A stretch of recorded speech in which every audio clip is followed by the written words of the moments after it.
살구는 어떤 곳에 잘 되느냐? 살구가 잘 되는 곳은 봄철 강수량이 적은 곳이 잘 됩니다. 첫째. 그래서 제일 중요한 것은 뭐냐면 살구 농사에 있어서 제일 중요한 것은 5월 말부터 시작하여서 6월 초 중순 그리고 6월 말까지 비가 많이 안 오는 그런 지역이 좋습니다. 그래서 이 살구의 주산지가 어디냐 하면 약 위도 10도에서 40도 정도 되는 중앙아시아와 유럽의 건조한 지역이 원래 살구가 잘 됩니다. 우리나라도 약 1970년대부터 시작해서 살구를 시작했는데 약 한 250헥타르 정도 되는 그런 살구 재배 농가가 있고, 그리고 우리나라에 통계가 잘 되지 않습니다. 그래도 이제 농업 경영체 등록을 할 때 사람들이 뭐 나는 살구 농사를 짓는다, 몇 평을 짓는다 하는 그 기준으로 이야기해서 약 한 1200헥타르 정도 되는 양이 있습니다. 그래서 그게 확대되지 않는 이유는 뭐냐? 아까 말씀드렸던 대로 옛날 맛없는 살구에 대한 안 좋은 추억이 있어서 잘 사먹어지지도 않고 잘 농사도 짓지 않습니다. 그래서 3페이지에 보시면 각 작물별로 어느 정도 농사를 짓고 있다 하는 표가 있습니다. 제가 실어놨는데 2018년 11월 30일 기준입니다. 이 정도면 우리나라에서는 최신 통계 자료를 알 수 있는데 약 사과가 약 한 32,000헥타르인데 여기 보시면 증가하고 있는지 적어지고 있는지가 나와요. 그래서 보면 사과가 약 한 22헥타르 정도 증가했고 이 지역에는 뭘 많이 하고 있는지 잘 모르겠지만 복숭아가 많이 증가했습니다. 복숭아는 보면 약 652헥타르 정도 증가해서 사과를 거의 따라잡을 만큼 그렇게 증가하고 있습니다. 약 2만 헥타르 정도 됩니다. 우리가 보시면 아까 살구가 1000헥타르 정도라고 그랬는데 사과나 다른 복숭아, 배, 감귤 이런 것들에 비하면 굉장히 생산량이 적습니다. 그래서 뭐라도 우리나라에는 끝물 타면 막차 타면 끝장이 납니다. 단적인 예로 아로니아 같은 거 심어서 처음 약 한 10수년 전에 아로니아 처음 지으신 분들은 굉장히 돈을 벌었어요. 아로니아 지어서 키로당 뭐 2만원, 3만원까지 막 판매가 됐습니다. 그런데 요즘 아로니아 폐원하고 키로당 700원, 800원에도 팔리지 않아서 아로니아 전부 폐농하고 있지 않습니까? 그것처럼 뭐라도 다른 사람 돈 많이 벌었다 해서 그때 시작하면 거의 끝물이고 막차입니다. 지금 예를 들어서 포도를 심는 분들이 굉장히 많고 샤인머스킷 심는 분들이 굉장히 많습니다. 샤인머스킷이 거의 1년에 한 10배씩 심겨진다고 해도 과언이 아닙니다. 모든 샤인머스킷 농장의 전지목들은 전부 다 삽목되어져 가지고 전부 다 그 이름의 묘목으로 팔리는데 단적인 예로 작년에 그 많은 양이 생산되는데 한 포기도 남지 않고 전부 다 판매됐습니다. 올해도 별 다르지 않을 거예요. 샤인머스킷 600평 농사지어서 약 7천만원, 9천만원 소득을 올린다 그러는데 농사 안 짓는 사람이 없어요. 전부 다 사과 뽑고 복숭아 뽑고 전부 샤인머스킷이 있습니다. 그런데 그렇게 심어서 2년, 3년 후면 그 열매들이 쏟아지게 되는데 그 결과는 불보듯 뻔하다는 거예요. 그래서 농민들이 불나방과 같다 그럽니다. 그리고 불이 켜지고 물이 비춰진 그쪽으로 전부 다 들어가서 거기서 다 죽고 피해를 보는 경우가 많습니다. 그래서 살구 농사는 약 어느 정도 짓는 게 좋은가? 여기 보시면 살구 과원이 적정 규모가 있습니다. 그래서 약 한 1.5헥타르에서 2헥타르 정도면 전업농으로서 가능하다. 이걸 전업으로 했을 때 그 정도면 전업을 할 수 있다. 이렇게 보통 봅니다. 그리고 살구는 사실은 어느 곳에서 잘 되느냐? 우리나라 전역에서 다 됩니다. 왜냐하면 최저 기온이 영하 25도 정도 이하로 내려가지 않는 지역에서는 거의 다 됩니다. 그런데 문제가 뭐냐? 좀 문제가 되는 것이 늦설이 나오는 지역은 조금 곤란한 경우가 유례 없는 늦서리가 있었습니다. 안 그래도 우리 농업에 조금 관심이 있고 농업을 좀 전망할 줄 아는 분들은 그렇게 이야기를 했습니다. 올 봄에는 과수 냉해가 굉장히 심할 것이다 이야기를 했어요. 왜 그러냐면 겨울이 따뜻한 해, 아주 따뜻한 해고 늦겨울이 따뜻하면 냉해를 입어요. 겨울에 여러분 냉해를 입는 것이 아니라 언제 냉해를 입느냐 하면 겨울이 따뜻하고 특히 늦겨울이 따뜻하면 열매와 그리고 꽃과 나무에 물이 빨리 올라옵니다. 그래서 물이 빨리 올라오고 그 물이 올라오고 난 다음에 영하 2도, 3도, 4도가 며칠째 계속되면 열매만 식는 것이 아니고 그때 물이 올라있는 나무들은 나무 자체가 말라지는 경우가 굉장히 많습니다. 그래서 올해에 특히나 살구 냉해 입은 분들이 굉장히 많습니다. 그리고 혹시 여러분들 가운데서 살구 농사 지는 분 계십니까? 따고 계시는 분 계십니까? 한 분도 안 계시죠? 그리고 복숭아 같은 경우에도 마찬가지입니다. 복숭아 같은 거 농사 짓는 분 계십니까? 복숭아에도 원래 냉해를 많이 입었죠. 그래서 세균성 구멍병이 굉장히 심하고 그리고 과일에도 냉해가 굉장히 심했습니다. 그래서 전망을 보면 우리나라의 모든 과일의 거의 생명은 뭐에 달려있냐? 수입에 달려있다고 해도 과언이 아닙니다. 그 과일이 조금 비싸다고 해서 수입을 많이 해버리면 그 과일 가격이 굉장히 폭락할 수밖에 없고 수출을 하려고 해도 문제가 뭐냐면 국제농산물 시세가 굉장히 중요한 영향을 미칩니다. 작년에 농협에서 수출을 총괄하시는 그런 상주에 계시는 분과 잠시 얘기를 나눈 적이 있어요. 그래서 하시는 말씀이 뭐냐면 우리나라 사과 농사를 많이 하는데 사과 수출을 좀 해보려고 하니까 굉장히 힘들다고 이야기를 하더라고요. 그래서 왜 사과 수출이 힘듭니까? 물어보았더니 뉴질랜드나 그쪽에서 중국에서 들어오는 사과 때문에 힘들다는 거예요. 국제시장에서. 특히 홍콩이나 대만 쪽에 사과를 수출하려고 하면 18kg 한 컨테이너 기준으로 약 한 18,000원 정도 가격이 돼야 수출을 할 수 있다는 거예요. 여러분 우리가 18,000원짜리 농사를 지을 수 있습니까? 우리나라에서 18,000원짜리 사과 한 컨테이너 농사 지으면 여러분 적자입니다. 3만원 정도를 받아야 자기 농비를 조금 남길 수 있는 수준이 됩니다. 그래서 국제농산물 시세와 맞추면 참 수출할 품목이 없고 굉장히 어렵다는 거예요.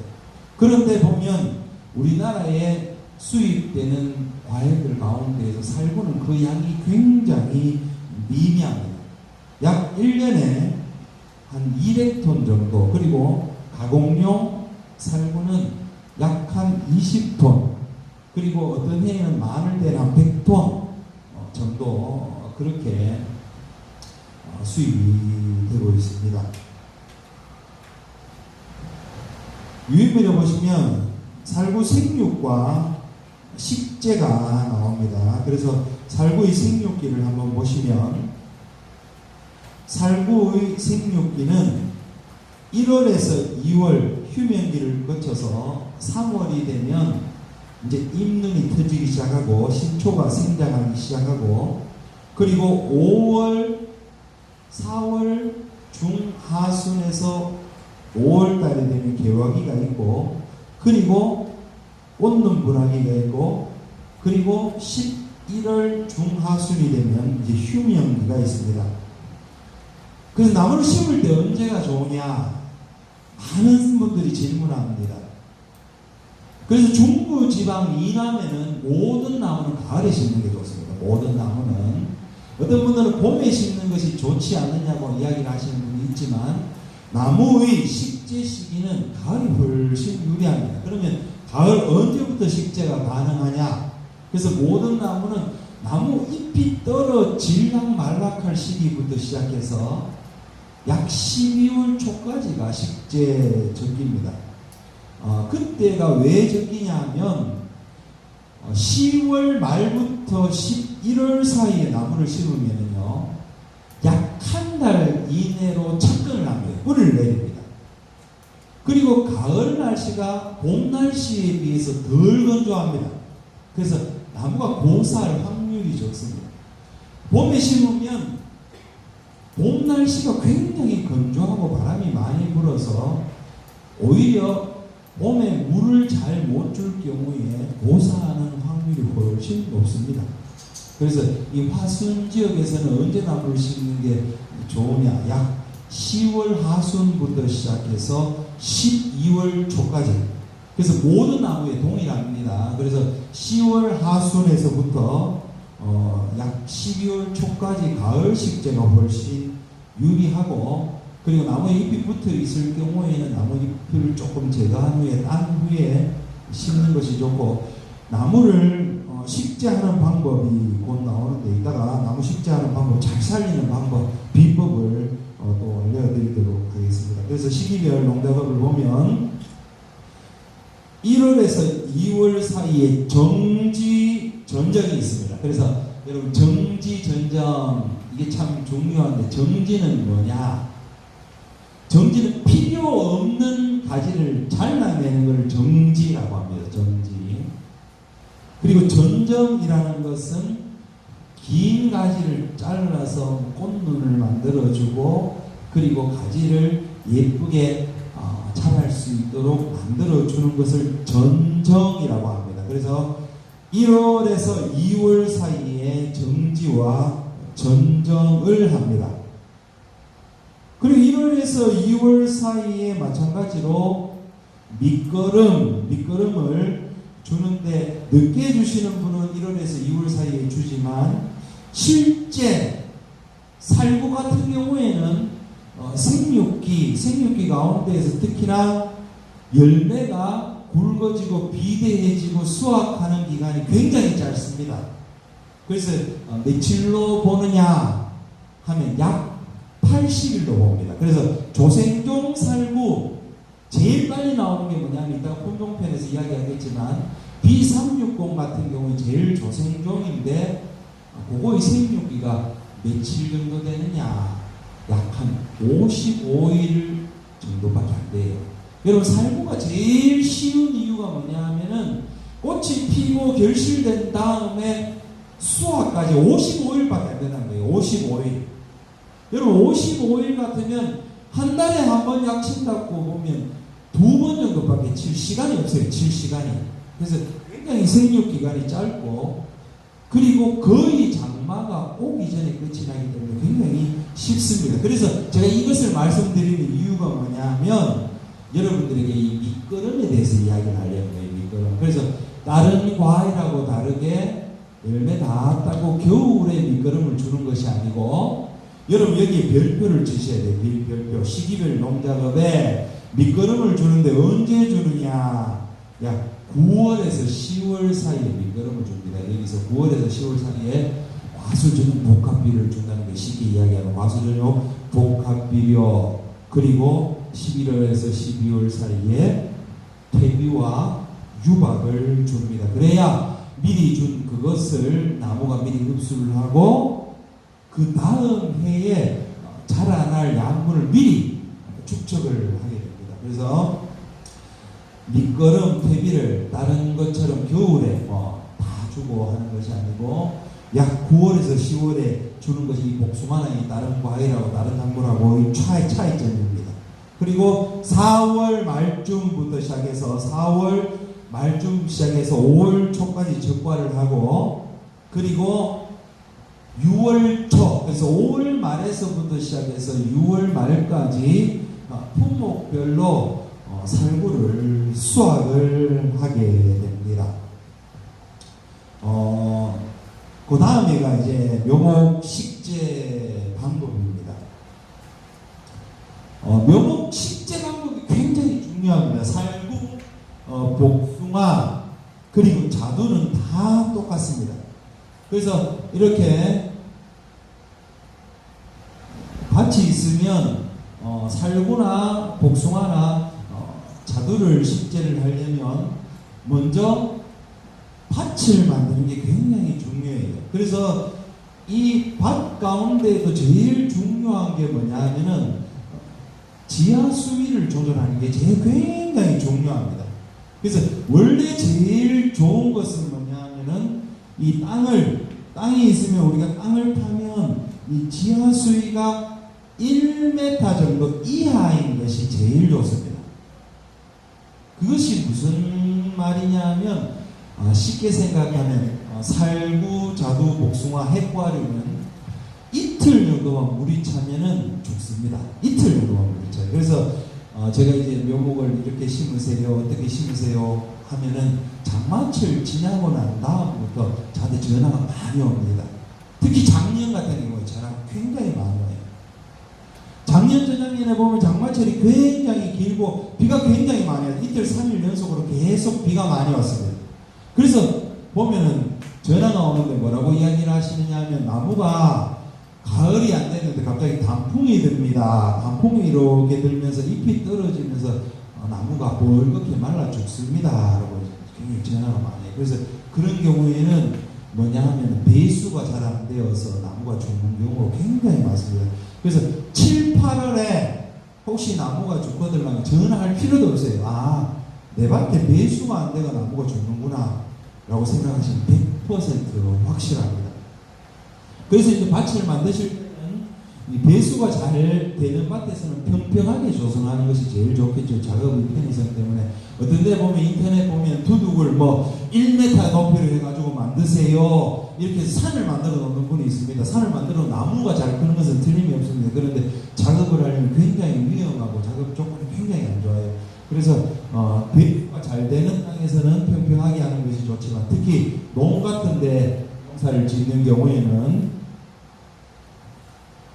물을 끊는 것이 굉장히 중요합니다. 위에서 내려오는 물을 끊어줍니다. 그래서 밑으로 흘러내려가게 해주는 게 중요해요. 그래서 만약에 논에 내가 살구 농사, 복숭아, 자두 농사를 짓겠다 하시는 분들 이 배수로 도구를 약 한 50에서 60cm 정도는 파주시는 게 좋습니다. 50에서 60 정도 만들어 파주는 것이 좋고, 그리고 전체의 밭을 로타리 작업을 합니다. 겸은 작업을 하는 거죠. 이제 먼저 갈아주고 난 다음에 로타리 작업을 한 다음에 밭에 줄을 똑바로 쳐주는 게 굉장히 중요합니다. 그래서 이게 굉장히 중요한 방법 가운데 하나인데, 밭에 로타리를 전체적으로 치고 난 다음에 못줄을 탁 놓고 난 다음에 발로 이렇게 딱 밟아가지고 표시를 하고, 그래서 배수가 잘 되는 지역에서는 그냥 물 빠지고 난 다음에 비가 장마철에 들어가도 내 밭에 발이 푹푹 빠지지 않는다, 괜찮다 하는 밭에는 평평하게 심으시고, 그렇지 않고 내 밭에는 배수가 좀 잘 안 돼서 혹시 걱정이 된다 하시는 분들은 이렇게 줄을 치고 난 다음에 표시를 하고 이제 포크레인이 들어가서 두둑을 이렇게 만들어줍니다. 이렇게 두둑을 만들어줘요. 그래서 두둑을 만들어주고, 그리고 나는 좀 형편이 된다, 작업을 할 만하다 하시는 분들은 유홍만을 이렇게 묻어줍니다. 유홍만을 묻어줘서 물이 떨어지면, 위에 빗물이 떨어지면 바로 이 두둑을 타고 내리고, 그 두둑을 타고 내린 물은 바로 밑으로 빠질 수 있도록 만들어주는 게 굉장히 중요합니다. 잘못 심어 놓으면 방법이 없어요. 왜냐하면 깊이 심어 놓으면은 아무리 내가 농사를 잘 지으려고 해도 절대 농사가 안 됩니다. 첫째, 밭의 두둑을 만드는 작업이 굉장히 중요하고, 그리고 식재 간격을 잘 심는 게 중요합니다. 왜냐하면 이게 고칠 수가 없거든요. 한번 심어놓으면 고칠 수가 없습니다. 그래서 이 식재 간격은 어느 정도를 하는 것이 좋으냐, 내가 높이 농사를 지을 수가 있다, 내가 높이 해도 사다리를 잘 타고 올라가서 농사를 지을 수 있는 분들은 높이 심어도 돼요. 넓게 심어도 괜찮습니다. 넓게 심으면 높게 키우게 되거든요. 그래서 내가 나무가 높아도 농사를 잘 지을 수 있다 하시는 분은 이 두둑을 6m라고 합니다. 이 두둑을 폭을 6m라 하고, 이 넓이도 최대 6m까지 할 수가 있어요. 6m에 6m. 그런데 나는 높이 하는 게 힘들다 하시는 분은 이 나무하고 나무 사이의 간격이 조금 좁아질 수가 있어요. 조금. 왜냐하면은 높이 하는 게 힘들다 하면 좀 낮게 되잖아요. 낮게 하면은 나무가 그만큼 자랄 수 있는 공간이 적어집니다. 그러면 어느 정도 되느냐? 4m 정도 돼요. 그래서 이 살구 영천 지역에 가면 몇 m 심느냐 하면 보통 4m부터 시작해서 4m, 5m, 4m, 6m, 아주 넓게 심는 분은 6m, 7m도 합니다.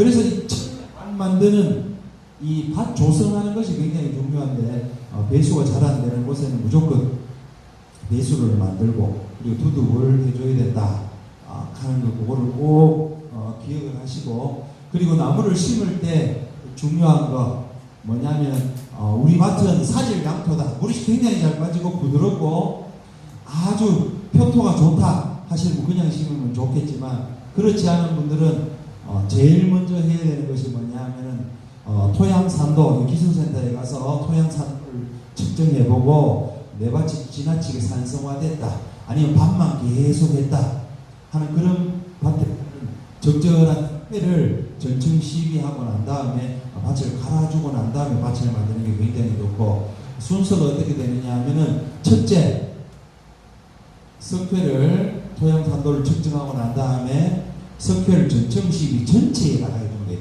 나무 심는 자리에만 하면 안 됩니다. 절대로 안 됩니다.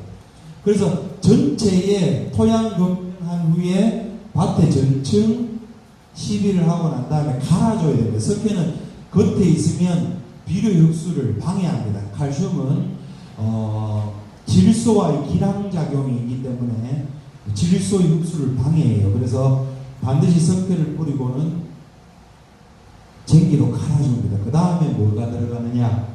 그 다음 퇴비가 들어갑니다. 퇴비를 살포를 해야 되는 퇴비는 얼마 정도 살포하는 것이 좋으냐? 나무를 한번 심고 난 다음에는 퇴비 뿌리는 것이 어렵습니다. 그래서 뭐 약 한 600평 정도 된다면 최소 10톤 정도 완숙 퇴비를 넣어주는 게 좋습니다. 완숙 퇴비. 여기서 중요한 것이 뭐냐? 완숙 퇴비입니다. 그래서 미숙 퇴비를 넣으면은 거기서 가스가 나와서 나무가 굉장히 고사하고 죽는 율이 높아요. 그래서 완숙 퇴비를 넣어주고 난 다음에 또 다시 쟁기질을 해줍니다. 갈아줍니다. 그리고 퇴비를 넣고 난 다음에 마지막에 뭐를 하느냐? 복합 비료를 약 300평당 한 포 정도를 뿌려줍니다. 전체적으로 뿌려줘요. 그렇게 하고 난 다음에 로타리를 치고 이렇게 밭을 만드는 겁니다. 그래서 나무를 심을 때 어떤 분들은 이야기를 합니다. 나무 심을 때 뭐 비료 주면 죽는다, 퇴비 주면 죽는다. 이건 다 제대로 하지 않는 경우에 하는 말입니다. 어떤 경우에 죽느냐? 구덩이를 파놓고 어떤 분이 나무를 심는데 뿌리 옆에다가 퇴비를 주고 비료를 주면 나무는 죽습니다. 100% 죽습니다.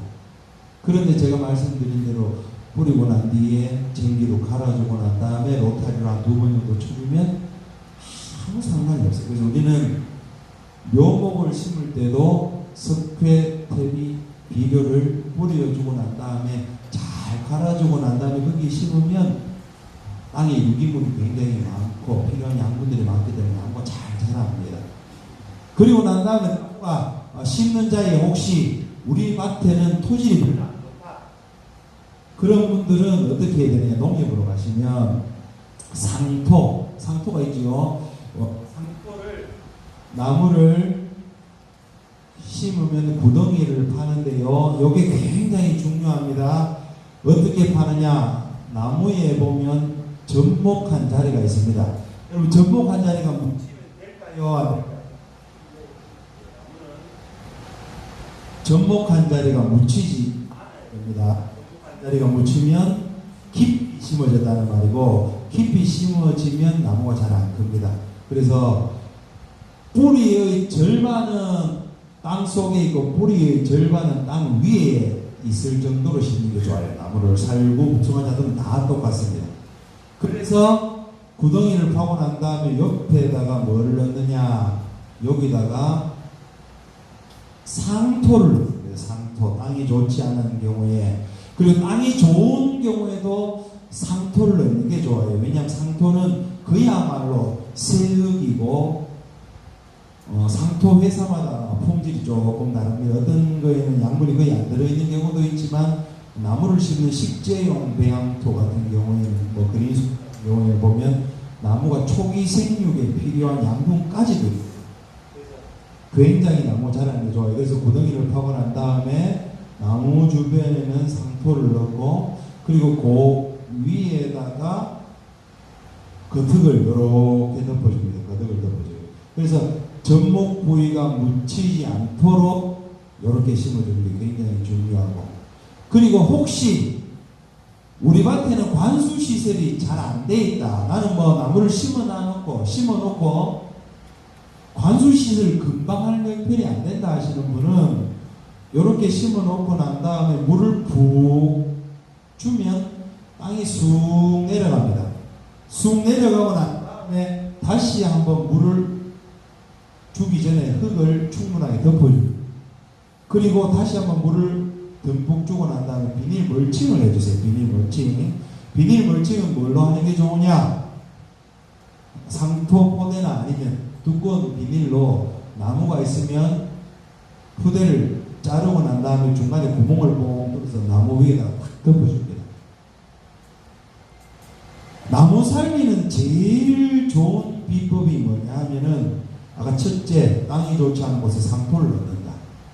그리고 둘째, 물주기를 잘해서 꼭꼭 밟아주고 난 다음에 비닐 푸대를 뚫어서 거기에다가 푸대를 한 개씩 딱 덮어주고 흙을 덮어주면 거의 2년 동안 풀이 잘 안 납니다. 2년 동안 풀이 잘 안 나고, 그럼 비료를 어떻게 주냐?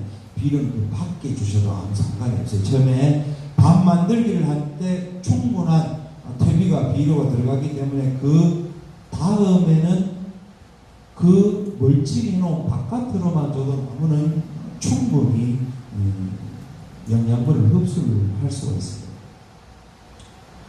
그 다음에 식재하고 난 다음에 어떻게 하는 것은 조금 이따가 또 말씀을 드리겠고, 그 다음 편으로는 살구의 품종에 대해서 설명을 드리겠습니다. 우리나라에 있는 과일들 가운데 거의 99%는 해외에서 들어온 것들이 많습니다. 그래서 우리가 알고 있는 기존에 하던 살구들도 거의 해외 품종들이에요. 그래서 뭐 산영사모, 신사대실, 신주대실, 난주대행, 핫코트 할 것 없이 다 해외에서 들어온 품종들인데, 그 품종들 가운데에서 어떤 것을 선택하느냐는 여러분들의 몫입니다. 여러분들의 몫이지만 제가 그 장단점, 특징들을 오늘 간단하게 설명을 드리겠습니다. 먼저 보면 햇님살구가 있는데, 살구 농사 가운데에서 제일 어려운 점이 뭐냐 하면 열과입니다. 여러분, 열과. 살구 농사 지으면서 제일 문제가 뭐냐면 열과예요. 여러분, 열과라고 하는 건 뭐냐면 살구가 갈라지는 게 열과입니다. 살구뿐만 아니고 열과가 나는 작물들이 있어요. 그게 뭐냐면 복숭아입니다. 복숭아가 열과가 나면 쭉쭉 갈라지면 상품성이 전혀 없어져요. 그런데 복숭아의 열과하고 살구의 열과는 다릅니다. 살구의 열과는 어디 생기느냐 하면, 살구가 있으면 꼭지 부분이 아니고 그 반대 배꼽 부분에 열과가 생깁니다. 배꼽 부분에. 배꼽 부분에 열과가 언제 생기느냐? 봄에. 살구가 잘 자랍니다. 살구가 잘 자라고 있는데 수확이 되어가지고 갑자기 비가 많이 오면 과피와 그리고 과육의 생장 속도가 다른 것으로 인해서 살구가 터지게 돼요. 그래서 조금 있으면 나오는 품종 가운데 여기 보면 핫코트라는 품종이 있는데요. 기존의 품종들 가운데서 거의 제일 맛있다고 이야기할 수 있는 품종이 뭐냐? 핫코트예요. 핫코트. 그래서 핫코트가 굉장히 굵은 살구입니다. 얼마나냐 하면은 계란하고 보통 비교를 하는데 계란보다 굵다고 해요. 그래서 과중이 어느 정도 되느냐? 한 80g에서 굵은 살구는 약 100g 정도 됩니다. 80에서 100g. 조금 전에도 이야기했지만 이 핫코트라는 살구는 굉장히 맛이 좋고 시지 않아요. 그래서 우리가 아까 이야기했던 빛 좋은 게살구 이야기했는데, 시면은 못 먹습니다. 시면은